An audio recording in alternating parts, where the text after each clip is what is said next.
بسم اللہ الرحمن الرحیم۔ ڈیئر اسٹوڈنٹ، السلام علیکم۔ امید ہے آپ سب خیر و عافیت سے ہوں گے۔ اللہ تعالیٰ آپ سب کو اپنی حفظ و امان میں رکھے۔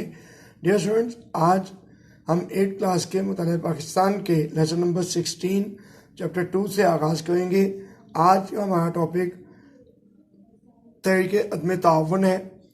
ڈیئر اسٹوڈنٹس، آپ اپنی بک کا پیج نمبر 22 نکال لیں اور سب سے آخر میں آپ کو ہیڈنگ نظر آ رہی ہے تحریک عدم تعاون 1920 نان کوپریشن موومنٹ 1920۔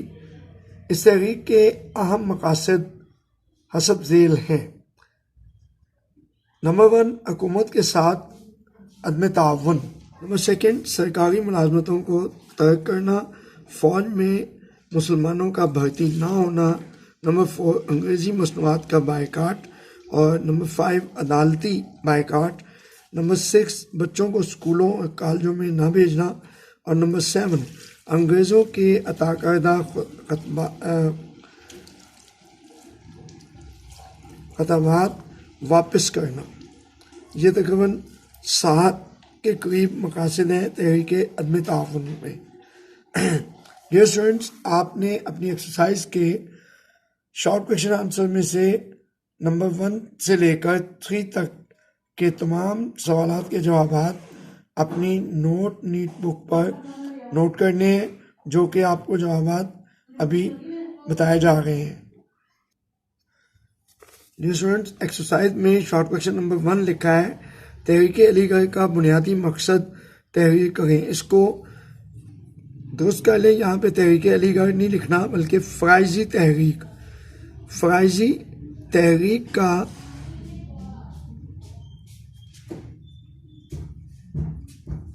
بنیادی مقصد تحریر کریں۔ اس سوال کا جواب آپ کو پیج نمبر 19 پہ ہائی لائٹ کیا ہوا ہے۔ فرائضی تحریک کا بنیادی مقصد مسلمانوں کو فرائض کی ادائیگی اور دعوت و تلقین تھا۔ سیکنڈ شارٹ کویشچن ہے، مسلم لیگ کے قیام کے پس منظر میں کیا محرکات شامل تھے؟ اس سوال کا جواب آپ کو صفحہ نمبر 21 پہ ملے گا۔ مسلم لیگ کے محرکات: تقسیم بنگال 1905 اور ہندوؤں کا رد عمل، انگریزوں کا رویہ، مسلمانوں کا احساس محرومی، مسلمانوں کو سیاسی طور پر نظر انداز کیا جانا۔ یہ 4 پوائنٹ دوسرے شارٹ کویشچن کے آنسر۔